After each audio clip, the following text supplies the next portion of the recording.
Hola, mucho gusto. Yo me llamo Guillermo Chin. Soy maestro en Ciencia y Tecnología del Espacio.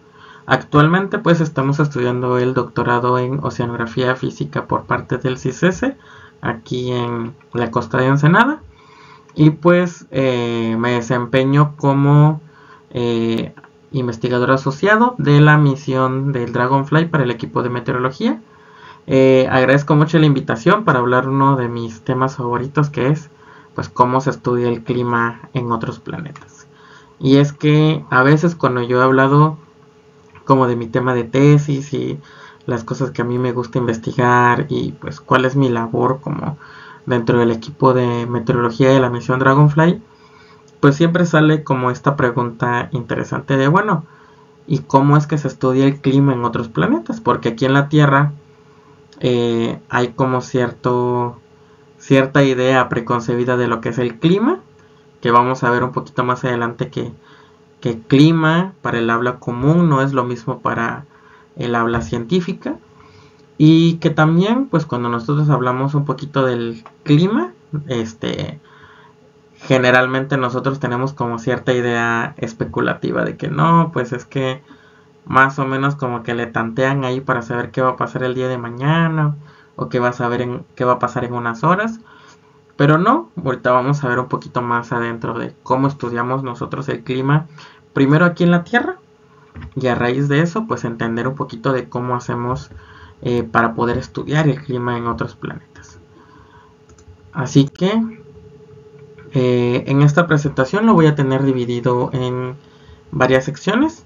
Primero vamos a hablar un poquito sobre la diferencia entre lo que es el clima y el tiempo meteorológico. Vamos a hablar un poquito acerca de cómo se estudia aquí en la Tierra tanto el tiempo como el clima, cómo funcionan los modelos que se utilizan aquí en la Tierra, cómo se construyen. Vamos a hablar un poquito más formal sobre los modelos numéricos atmosféricos. Y pues vamos a ver cómo estudiamos el clima y cómo obtenemos datos a raíz de los modelos y para los modelos. Hablando específicamente del tema que a nosotros nos compete, pues vamos a ver un poco sobre los modelos en otros planetas. Bueno, ya habiendo explicado lo que sucede aquí en la Tierra y cómo sucede, pues vamos a hablar un poquito, bueno, pues de otros planetas. Vamos a tener algunos casos en concreto, como lo que es Marte, lo que es Titán, lo que es Venus, que son como los ejemplos más claros que nosotros tenemos, que pues son nuestros vecinos aquí a nuestro lado. Y pues vamos a ver un poquito de cómo se ven los datos de salida. Bueno, pues aquí en la Tierra podemos decir que pues entendemos cómo van a ser los datos de salida, porque pues estamos en el día a día inmersos en pues que si va a llover, que si va a haber granizo, que si va a haber una tormenta, que si va a haber un ventanal, que si va a haber X fenómeno durante el día. Pues nosotros somos muy conscientes de lo que está sucediendo, porque pues al fin y al cabo pues va inmerso dentro de nuestra experiencia diaria. Entonces, en otros planetas, ¿cómo interpretamos estos datos meteorológicos y cómo interpretamos estos datos climatológicos? Por último, pero no menos importante, vamos a hablar un poco sobre la evaluación del tiempo, del pronóstico del tiempo. Cómo le hacemos para saber si un modelo es buen modelo o mal modelo, para cerrar directamente con cuáles son los retos que tenemos al futuro para pues modelar el clima en otros planetas. Entonces, bajo esto pues hay que hacer un énfasis directamente en que no es lo mismo el tiempo meteorológico o simplemente lo que vamos a llamar el tiempo al clima. Cuando nosotros hablamos de tiempo, vamos a hablar de condiciones atmosféricas en tiempos cortos. Vamos a hablar de aproximadamente lo que sucede el día de mañana, en un par de días. Algunos libros especifican que es como límite hasta una semana. Sin embargo, estos límites pues son difusos y pues van a ir cambiando dependiendo del autor, ¿no? Y cuando hablemos de clima, pues vamos a hablar de valores promedio o valores medios, vamos a decirlo, pues de largos periodos de tiempo. Y pues se establecen directamente en ciertas regiones o en ciertas zonas en base pues a evoluciones que vamos a tener a lo largo del tiempo. Estos promedios o estos cambios van a ser cambios grandes. Vamos a estar hablando en el orden de los años. Algunos libros dicen que pues pueden llegar hasta 30, 60 años antes de hablar de cosas más como paleoclima. Pero por lo pronto pues vamos a decir que el tiempo meteorológico son cambios cortos y el clima son cambios muy largos. Entonces esto va de la mano con el tipo de fenómeno que nosotros queremos estudiar. Porque no es lo mismo que nosotros estudiemos cierto fenómeno en el tiempo o en el clima. Hay fenómenos, vamos a ponerlo por ejemplo la turbulencia, las corrientes ascendentes que se dan por convección, los tornados, aquí estoy poniendo por ejemplo las tormentas, las nubes aglomeradas, los frentes, que son cosas que no tardan pues muchísimo. Son cosas que tienen, vamos a decir, que cambian a lo largo del tiempo meteorológico, porque sus cambios o la forma en la que estos evolucionan van desde los pocos minutos hasta aproximadamente un par de días, algunos días. En cambio, cuando ya hablamos de cosas un poquito más grandes, hablando de líneas de turbonada, hablamos de ciclones tropicales, de ondas planetarias, ciclones estacionales, ya estamos hablando de cosas más grandes y que las variaciones de estas cosas pues no duran un par de días, sino que por lo general van desde las pocas semanas hasta los meses o incluso años. Por ejemplo, si estamos hablando de la variación interanual, de la oscilación, por ejemplo, que hay entre el niño y la niña en las costas del Perú. Si estamos hablando, por ejemplo, del cambio climático, son cosas que tardan años para poder reflejarse y para poder darnos cuenta que pues están sucediendo este tipo de cambios, ¿no? Entonces, los fenómenos meteorológicos pues van de la mano con los fenómenos climatológicos y estos dependen directamente de las escalas en las que estemos hablando. Mientras mayor sea la escala de tiempo, mayor va a ser la escala de espacio y viceversa. Entonces, fenómenos más pequeños vamos a verlos en periodos de tiempo más pequeños y fenómenos más grandes vamos a verlos en periodos de tiempo más grandes. Entonces, dependiendo de lo que nosotros queremos estudiar y de cómo queremos estudiarlo, pues vamos a estar hablando del tiempo o del clima. Y esto es importante porque cuando nosotros estamos estudiando otros planetas, estos patrones pueden cambiar. El tiempo en estos planetas no es necesariamente igual al tiempo que tenemos en la Tierra. Estos tiempos son relativos al movimiento de rotación del planeta. Entonces, si un planeta gira más rápido que la Tierra, sus periodos de tiempo van a ser más cortos, porque el día va a durar muchas menos horas. ¿Qué pasa si tenemos un planeta cuya rotación es mucho más larga? Entonces los fenómenos de tiempo van a durar más, porque el tiempo de rotación, al ser más lento, significa que requiere más horas del día para poder dar una vuelta sobre su propio eje. Entonces van a ir muy de la mano pues el tipo de rotación con la forma en la que se van a ver afectados estos fenómenos, y pues por lo general vamos a tratar de hacerlo relativo al tiempo local. Cuando estamos hablando del tiempo local, quiere decir que no vamos a tomar el tiempo como punto de partida los segundos y los minutos de la Tierra, sino que vamos a tomarlo en torno a la propia rotación del planeta. ¿Qué quiere decir? Cuando el planeta al que nos estamos refiriendo dé una vuelta sobre su propio eje, ahí contamos 24 horas y dividimos el tiempo para que sea más fácil para nosotros entender pues cómo evolucionan estos fenómenos, ¿no? Entonces, en la Tierra, ¿cómo funciona esta meteorología? Pues en la Tierra existen infinidad de modelos. Vamos a decir que los modelos más simples, pues básicamente son sistemas de ecuaciones algebraicas no lineales acopladas.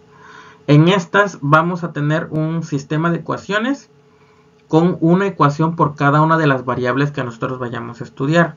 En este caso puse 4, presión, viento, humedad, temperatura.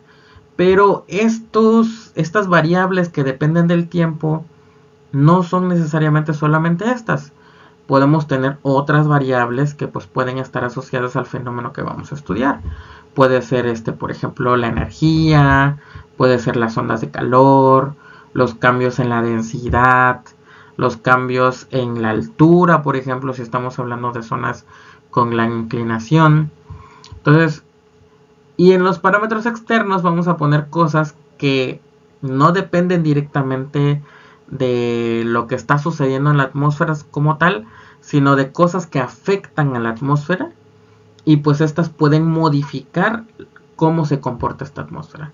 Entonces vamos a poner ahí parámetros orbitales, cantidad de CO2, el tipo de contaminación que hay, la cantidad de contaminantes dispersos que hay en la atmósfera, el tipo de suelo.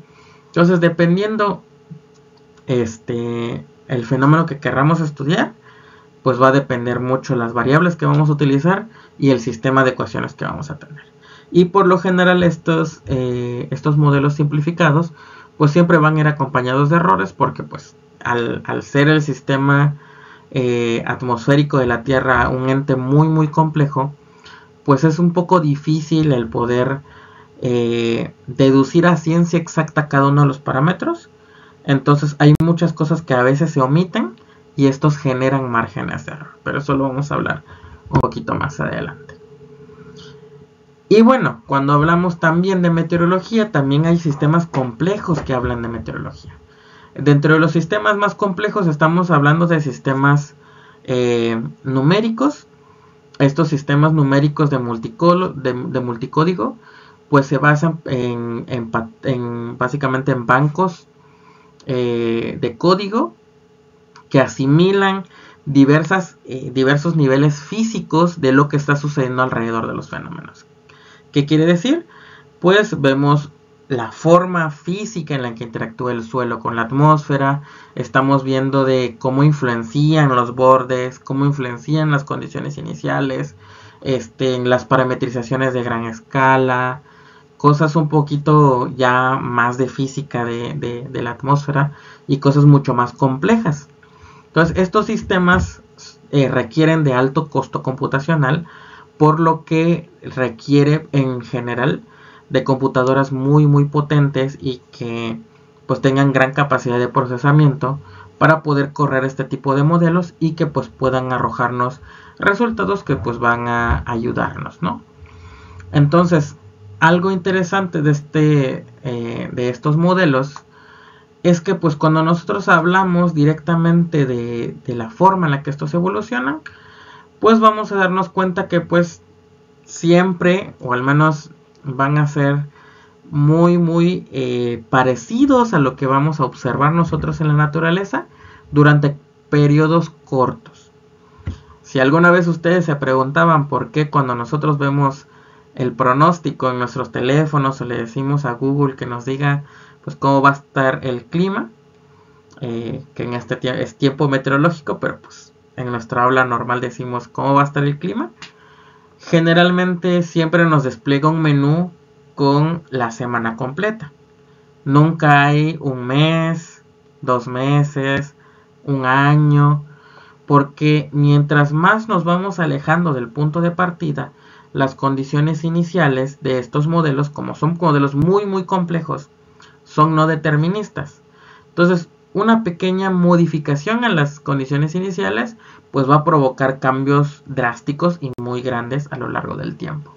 Entonces, por eso, cuando hablamos de meteorología, pues siempre vamos a enfocarnos en periodos cortos de tiempo. Entonces, bueno, si ya vimos cómo funciona la meteorología, ¿cómo funciona entonces la climatología aquí en la Tierra? Bueno, para los modelos climatológicos utilizamos los modelos robustos de meteorología, porque cuando nosotros observamos los resultados que vamos a tener entre el modelo y las observaciones, nos damos cuenta que los modelos meteorológicos por lo general son muy exactos, o al menos son lo suficientemente exactos durante los primeros periodos de tiempo. ¿Qué quiere decir? Durante los primeros días, las primeras horas, estos valores se asemejan mucho a lo que vamos a observar en la realidad. Sin embargo, después del paso de ciertos días, nos vamos a dar cuenta que estos modelos, los valores van a ir cambiando y se van a ir despegando más de lo que tenemos en la realidad. Y va a llegar el punto en el que estos modelos pues no van a representar lo que estamos viendo en la realidad, o al menos en ese momento exacto. Sin embargo, vamos a darnos cuenta de algo interesante. Esta predicción, aunque no es válida para el momento específico en el que estamos midiendo, los datos estadísticos pues resulta que sí son muy semejantes. Entonces, pues aunque la predicción diaria no es exacta, la predicción a lo largo del tiempo, cuando nosotros hacemos un promedio, pues resulta que sí sigue siendo bueno. La media, la mediana, la varianza, la distribución de los datos, pues se asemeja mucho a lo que sí vamos nosotros a obtener. Entonces ahí es cuando entra la predicción climática, porque ya no vamos a hablar directamente de lo que va a suceder en este instante, sino que vamos a hablar un poquito más de qué es lo que sucede en promedio, o qué es lo esperado en general. Y de esa forma también podemos obtener datos pues de lo que va a estar sucediendo con nuestra atmósfera pues en un determinado momento. Y es que cuando nosotros hablamos de la climatología de la Tierra, tenemos que entender que el clima es algo muy complejo. Vamos a tener fuerzas externas que van a modificar el sistema climático, y este sistema climático nos va a dar a su vez respuestas a estas interacciones de las fuerzas externas, que a su vez incluso podrían modificar nuevamente las fuerzas externas, que es a lo que nosotros vamos a llamar retroalimentadores, que pues bien no es tema para esta ponencia, pero quiero que entiendan en general que estas fuerzas externas pues pueden ser modificadas por la propia respuesta del sistema climático. Y el sistema climático en general podemos dividirlas en 5 grandes esferas que se interrelacionan entre sí. La atmósfera está en constante comunicación con la biosfera, con la criosfera, con la litosfera y con la hidrosfera. Y cada uno de ellos interactúan entre ellos y causan una modificación en cada uno de esos parámetros.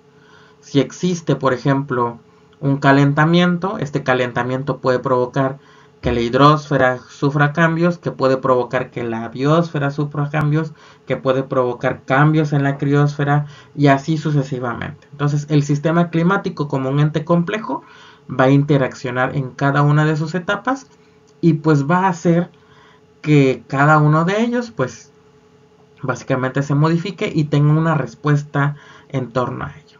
Entonces es un sistema muy complejo, es tan complicado que es muy difícil poder hablar de un sistema determinista que no sea caótico.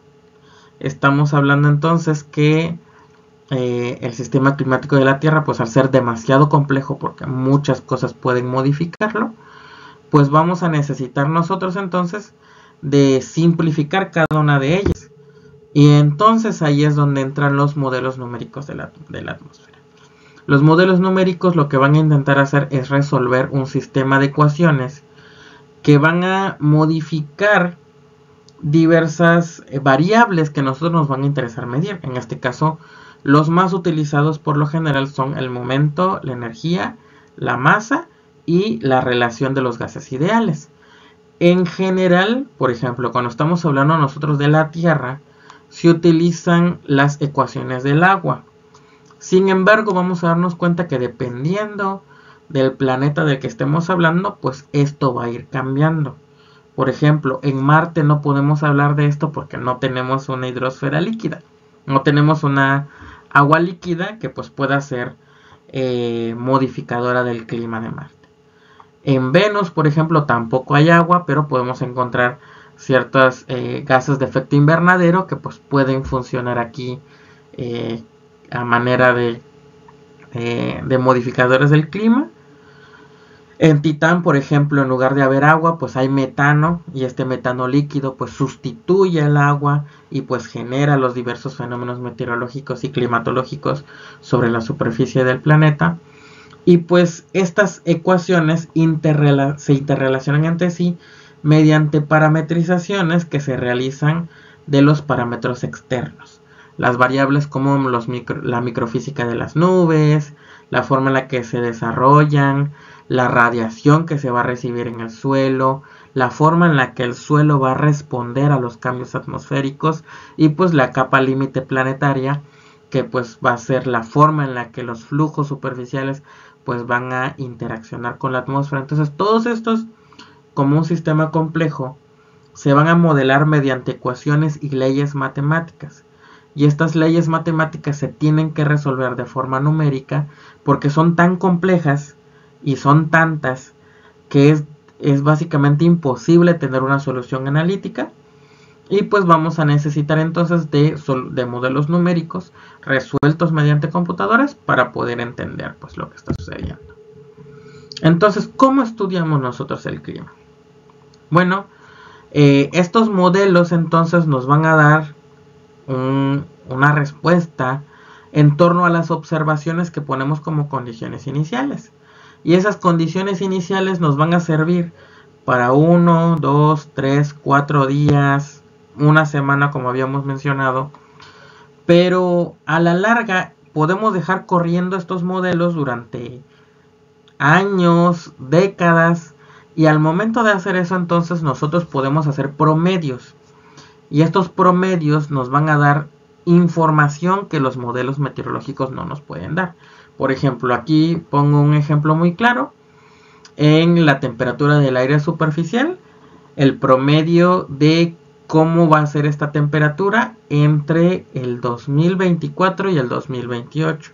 Entonces lo que se hizo fue que este modelo de escala global se dejó corriendo durante 4 años y al momento de tener los datos, estos datos se promediaron en torno a la zona en la cual se encontraban. Al hacer eso nosotros vamos a tener como una idea de cuáles son las tendencias que van a seguir y pues cómo va a afectar esto directamente a la Tierra. Entonces vamos a darnos cuenta que la temperatura del aire superficial pues va a ser mayor en la parte del hemisferio norte que en el hemisferio sur.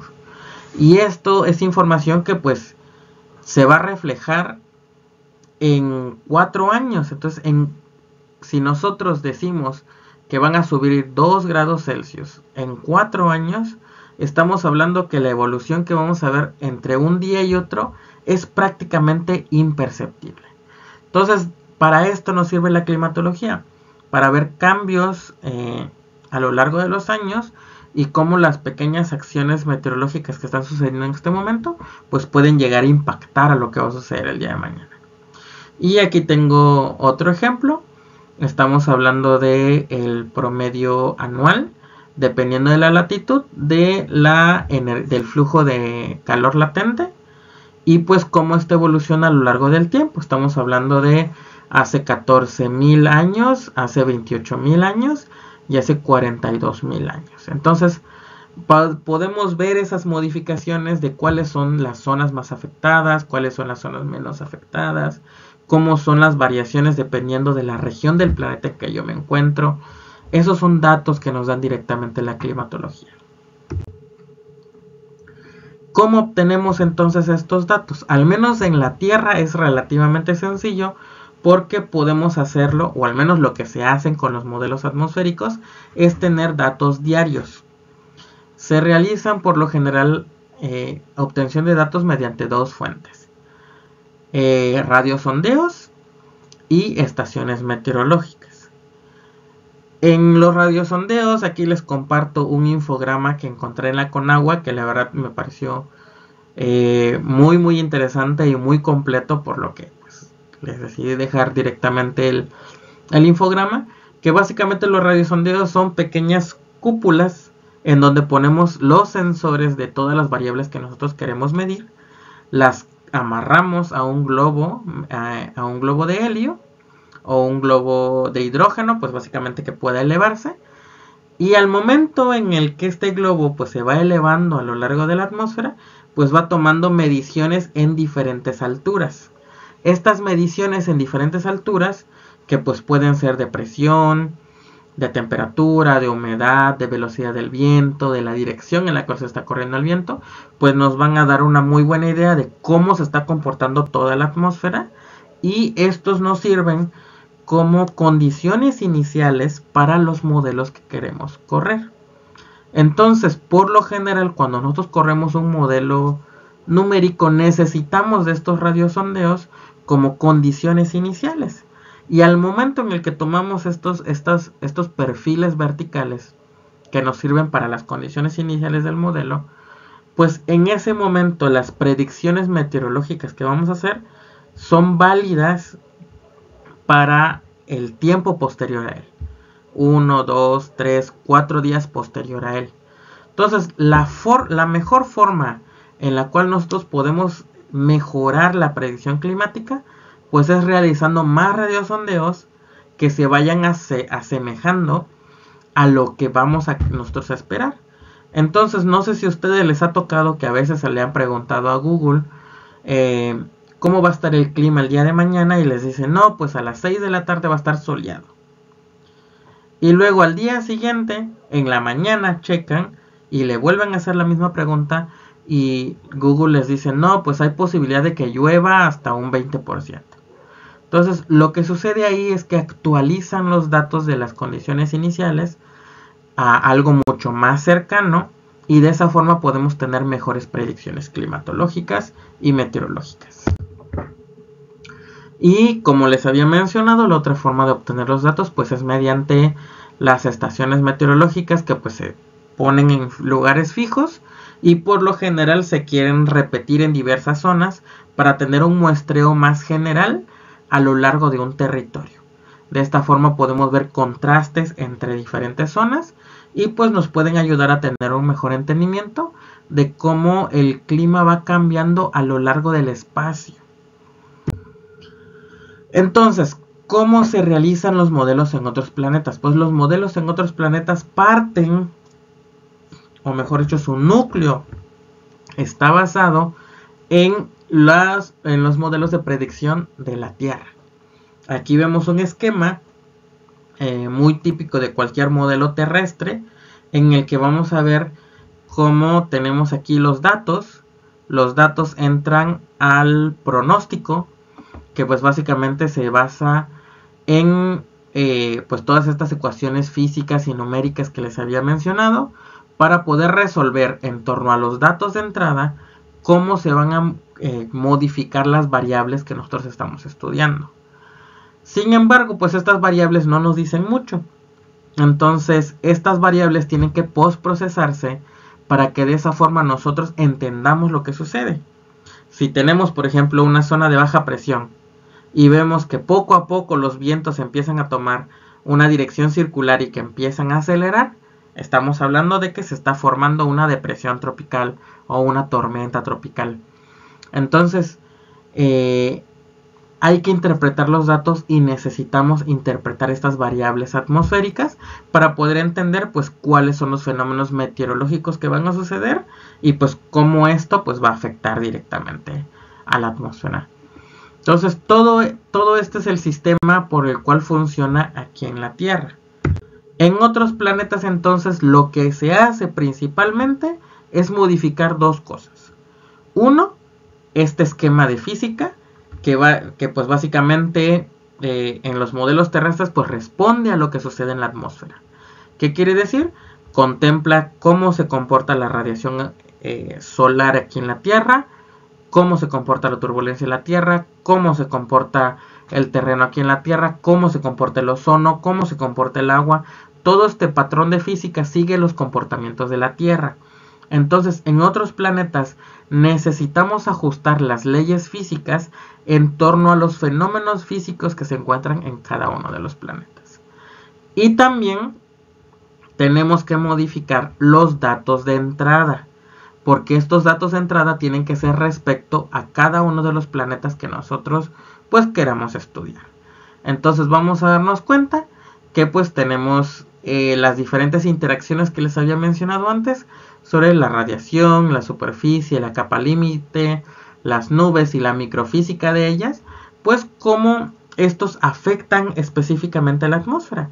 Entonces no es algo tan trivial, sino que es trabajo de muchos años, porque primero, antes de desarrollar un modelo climático para un planeta, pues hay que entender la física detrás de este planeta. En este nuevo planeta, ¿qué diferencias hay con la Tierra? Y de las diferencias que hay, ¿cómo se comportan? ¿Cómo afectan? ¿Cómo modifican lo que está sucediendo? Entonces todo esto tiene que contemplarse, pues para saber muy bien cómo se va a comportar. Y una de las grandes preguntas que siempre me han hecho es, bueno, ¿cómo obtenemos esos datos? Porque pues aquí en la Tierra, pues podemos lanzar un globo meteorológico y lo lanzamos las veces que querramos porque estamos en la Tierra y pues para nosotros es relativamente sencillo. Pero en otro planeta, donde es difícil poder llegar y poder acceder pues a lanzar un globo meteorológico y poder entender qué sucede en el perfil vertical, pues ¿cómo es que obtenemos los datos? Hay muchas formas de obtener los datos. Bueno, específicamente vamos a tener 3 formas de obtener los datos. Vamos a obtener datos de forma remota mediante los telescopios y las observaciones astronómicas. Las observaciones astronómicas nos van a permitir entender hasta cierto punto qué es lo que está sucediendo con esta atmósfera y podemos tener alguna estimación de algunos de los parámetros más generales que suceden en este planeta, ¿no? Entonces, cuando hablamos específicamente de la atmósfera, generalmente van a ser modelos más gruesos, modelos menos específicos y menos locales, que pues nos van a ayudar a entender un poquito más cómo es el patrón de circulación general. A su vez, en algunos casos específicos vamos a tener también datos de orbitadores. Por ejemplo, aquí tenemos la sonda Cassini, que pues la sonda Cassini pues nos obtuvo datos de lo que está sucediendo en las lunas de Saturno y Urano. Específicamente podemos saber un poquito más de la climatología de Titán, pudimos saber un poquito más de cómo se comporta la atmósfera de Saturno, de Júpiter, podemos ver un poquito más de cómo se comportan algunas de las lunas congeladas. Entonces todos estos datos atmosféricos los obtuvimos a raíz de los orbitadores como Cassini, que volaron alrededor de estos planetas y que pues obtuvieron información mediante teledetección, que pues son mucho más precisos de los que podemos obtener aquí en Tierra mediante los telescopios. Y por último, pero no menos importante, pues datos in situ. Hasta el día de hoy solo hemos tenido 2 cuerpos celestes de los cuales tenemos datos, y bueno, 3 cuerpos celestes de los cuales tenemos datos in situ, que son directamente la Luna, Marte y Titán. Marte es uno de los destinos más estudiados, porque si bien tiene una atmósfera muy tenue, pues esta ha sido estudiado mediante muchas misiones espaciales que han estado pues estudiando a Marte. Específicamente estamos hablando de los rovers, que ya estuvo el Opportunity, ya estuvo el Curiosity, ya estuvo el Perseverance. Hemos visto también lanzadores, hemos enviado orbitadores, hemos enviado muchas máquinas que han logrado medir in situ lo que sucede directamente en este planeta. Pero a su vez también hemos enviado algunas misiones a la Luna, que para fines prácticos la Luna no tiene atmósfera, pero en realidad tiene una pequeña y muy tenue exósfera que pues puede ser detectado con instrumentos in situ que tenemos directamente en la Luna. En el caso de Titán es de los que menos tenemos estudiado y de los que menos datos tenemos. Cuando la misión Cassini llegó a Titán en el 2005, tuvimos una única muestra mediante una probeta, una sonda espacial, que fue la sonda Huygens. La sonda Huygens llegó, tomó un perfil de temperatura, presión, humedad, velocidad del viento y otros parámetros atmosféricos en toda la columna vertebral de la atmósfera, en lo que la sonda Huygens pues iba aterrizando, ¿no? Entonces solamente tenemos un perfil vertical en una zona específica de Titán. Y con esos datos pues es que podemos nosotros poder acceder pues a toda la información que nosotros queremos hacer mediante los modelos atmosféricos. Entonces aquí como ejemplo, en la imagen de arriba, en esta imagen, nosotros vemos el mapa de temperaturas de la superficie de Encélado. Encélado es una de las lunas de Saturno.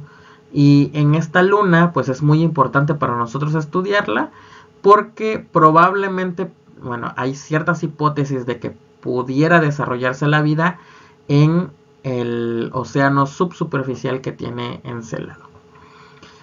Y en la imagen de abajo, pues vemos nosotros la detección que hizo el telescopio espacial James Webb.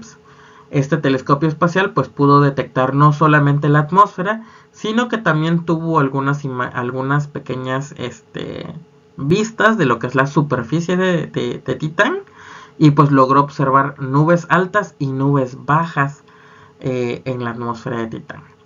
Esto para nosotros es importante porque mientras mayor sea la cantidad de datos, pues más precisos van a ser los pronósticos y más precisos también van a ser pues las salidas de los modelos que nosotros tenemos. Entonces, para nosotros esto fue muy importante, el lanzamiento del James Webb, porque nos ayuda a contrastar los datos que tenemos de los modelos con lo que está sucediendo en este momento en la atmósfera de este satélite natural. Entonces, ¿cómo obtenemos nosotros esos datos de entrada?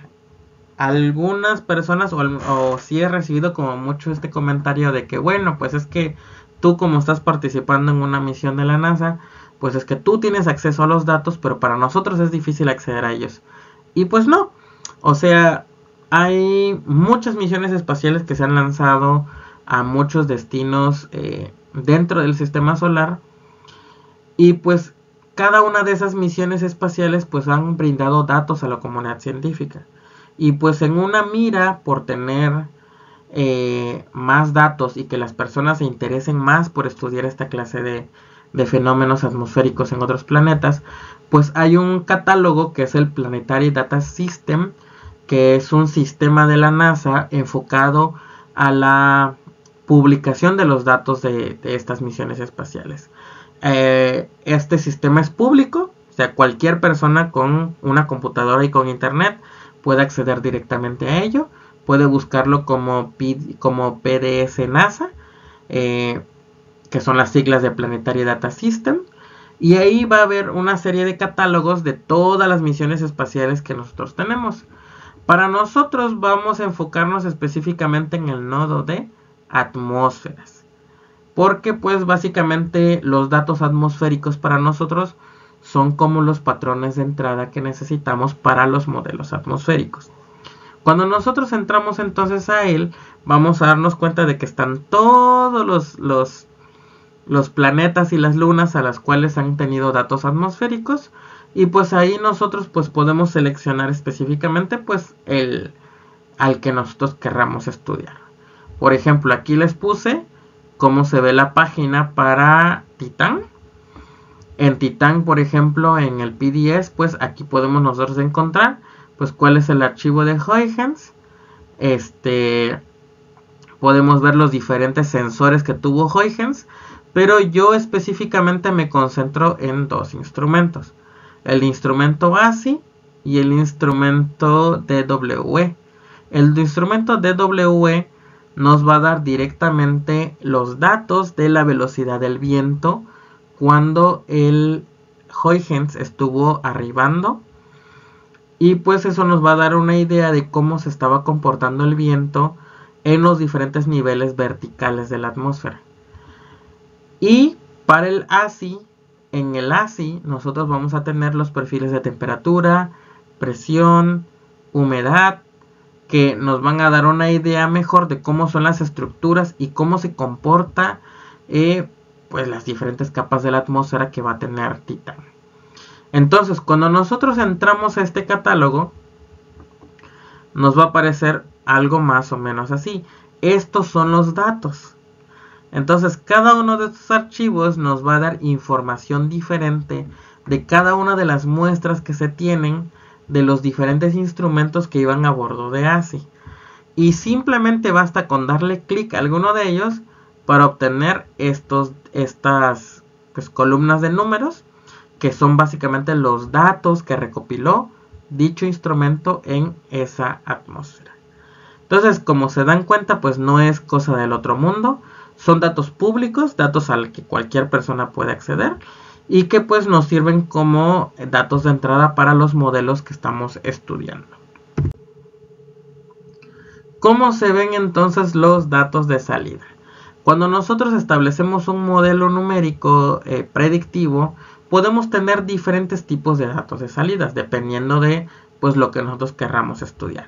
Por ejemplo, en el video, en el GIF que tenemos nosotros en la izquierda, estamos viendo cómo evoluciona el viento y la temperatura a diferentes alturas.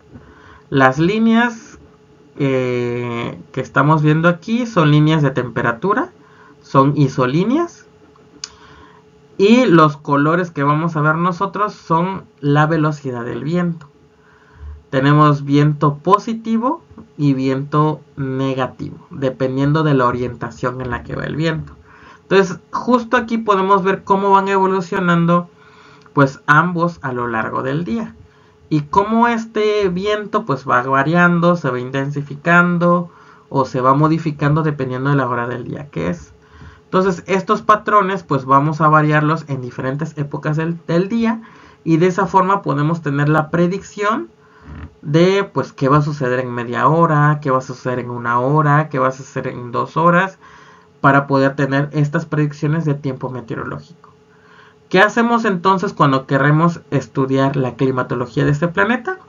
Pues este modelo atmosférico lo dejamos corriendo a lo largo de 5, 6, 7, 8, 10 años. Y de esa forma pues vamos a tener las estructuras que nos van a decir pues cómo se conforma esta atmósfera. A su vez también podemos nosotros tener perfiles verticales. Estos perfiles verticales pues nos van a dar una mejor idea de cómo se organiza o cuál es la estructura que siguen estos patrones meteorológicos. Entonces estos perfiles pues básicamente nos van a dar una idea mucho más sintetizada de datos más organizados. Esto se utiliza un poquito más en climatología, que en meteorología, porque los datos de los perfiles por lo general se promedian entre sí. ¿Qué quiere decir? Cuando tenemos, vamos a poner un mes de simulación, lo que hacemos es cómo se encontraba la atmósfera todos los días de ese mes a las 10 de la mañana. Pues se encontraba de esta forma, como en el color rojo. ¿Cómo se encontraba entonces la atmósfera? A las 12 del día, todos los días durante ese mes. Hacemos el promedio de todo el mes y vemos que así se comportaba la atmósfera a las 12 del día. Y así sucesivamente. Entonces estos perfiles son perfiles climatológicos y nos van a dar una idea de cómo se comporta la atmósfera sin importar en sí los cambios meteorológicos que hubieron en días específicos, sino que estos van a ser más promedios generales y pues van a ser mucho más organizados. También podemos ver no solamente perfiles horizontales, sino también podemos ver perfiles verticales. En este caso, por ejemplo, en esta simulación estamos analizando lo que sucede alrededor de ciertos lagos. Estos son unos lagos que se encuentran en Titán. Y esta simulación específicamente habla de cómo cambia el viento horizontal, cómo cambia el viento vertical y cómo cambia a 200 metros y a 2.6 metros. Entonces podemos ver en climatología estas diferencias porque lo que hacemos es promediar tantos días en una hora específica para saber más o menos cómo se va a comportar. Entonces estos datos para nosotros son muy útiles porque nos reflejan no solamente qué es lo esperable en un día cualquiera, sino que también nos ayuda a comparar cómo van evolucionando a lo largo de los días. En un día específico, por ejemplo, si hay algún fenómeno específico, digamos que por ahí cerca pasó un ciclón, ¿cómo cambia el comportamiento esperado de la climatología con lo que sucede en ese preciso momento por la presencia del ciclón, que es un fenómeno meteorológico? Entonces eso nos ayuda a hacer comparaciones, y esas comparaciones pues nos ayudan a entender mejor cómo hacer más predicciones de lo que va a suceder.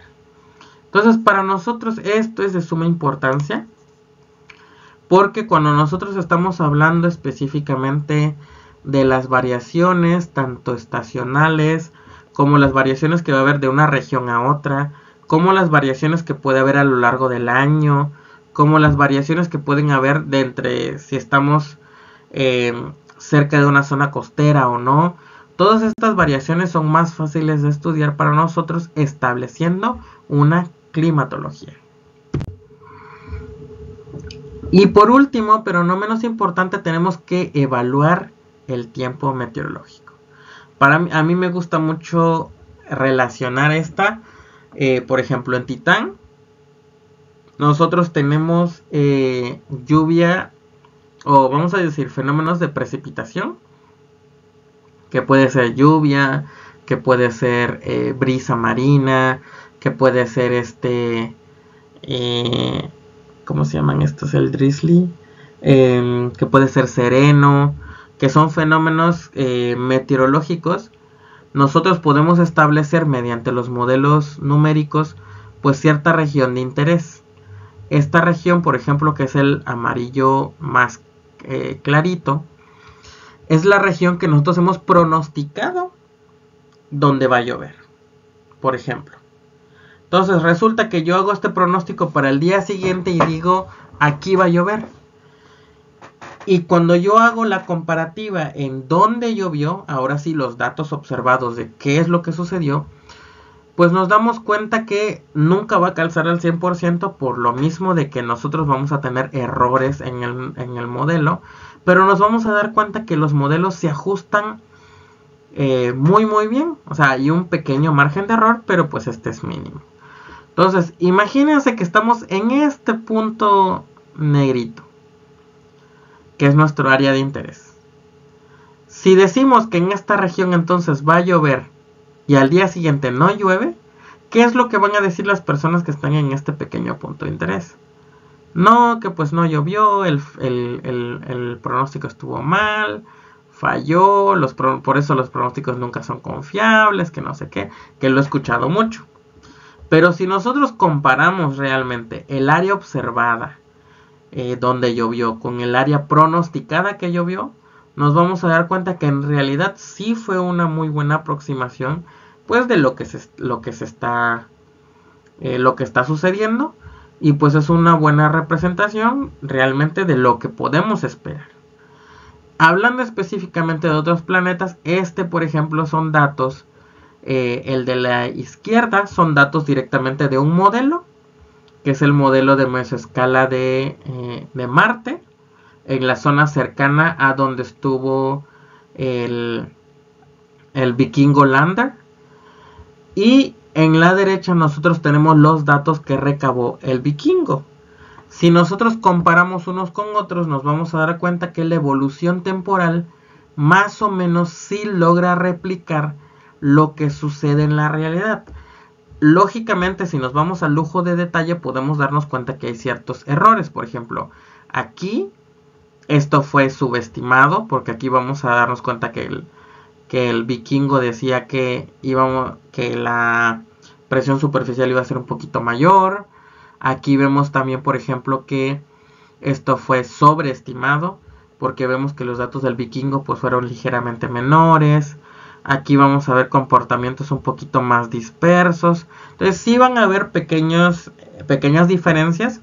Esto va a depender mucho, 1, del modelo, 2, de la resolución que tuvo el modelo, 3, de los datos de entrada, y 4, del poder computacional que tengamos, porque mientras más poder computacional, pues vamos a tener más datos y más puntos de comparación.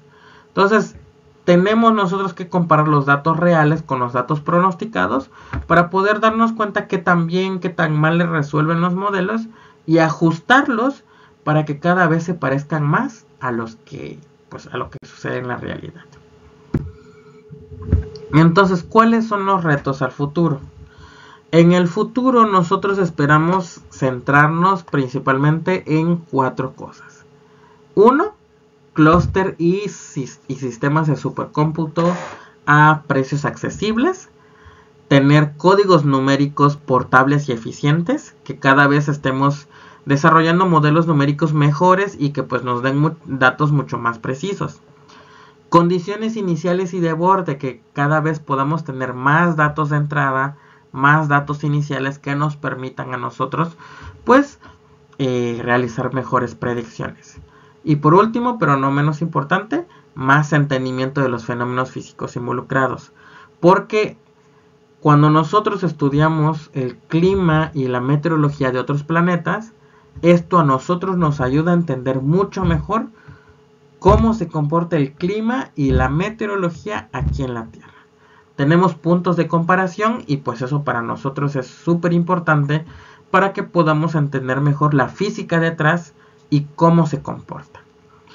Entonces, esperamos poder cumplir con ello. Son retos que tenemos específicamente no solamente para México, sino en general en el mundo. Siempre se está trabajando pues en alguna de estas cuatro etapas. ¿Y eso por qué lo hacemos al menos para otros planetas? Específicamente hablando del sistema solar, se está trabajando en misiones espaciales que van a ser lanzadas a estos mundos y que pues necesitan estos datos. Hablando específicamente de Titán y de otras lunas, también de Saturno y de Urano, y de Saturno, de Júpiter, de Urano, de Neptuno. En alguna de estas lunas probablemente podemos encontrar el indicio de la vida. Titán, por ejemplo, es uno de los lugares más codiciados para poder estudiar y que estos pues nos ayuden a entender cómo fue que se originó la vida aquí en la Tierra, ya que las condiciones atmosféricas y las condiciones en las cuales se encuentra esta luna pues son muy parecidas a las que tenía la Tierra en el momento en el que surgió la vida. Entonces para nosotros es importante poder estudiar pues cómo se comporta esta atmósfera, cuáles son los fenómenos meteorológicos, cuáles son los fenómenos climatológicos que estos van a tener, y pues a raíz de ello pues poder entender mejor qué es lo que pudo haber sucedido aquí en la Tierra. Entonces estos son los principales retos a futuro que tenemos y pues en las cosas que todavía necesitamos trabajar y pues ir mejorando. Con esto me despido y pues no sin antes agradecer mucho pues la invitación para poder estar aquí. Estos son mis datos de contacto por si alguien tiene más preguntas o comentarios que quiere hacer. Y pues de todas formas ahorita va a empezar la sesión de preguntas y respuestas, donde pues vamos a poder, pues van a poder hacer alguna pregunta específica sobre cualquier tema que ustedes deseen. Entonces pues muchas gracias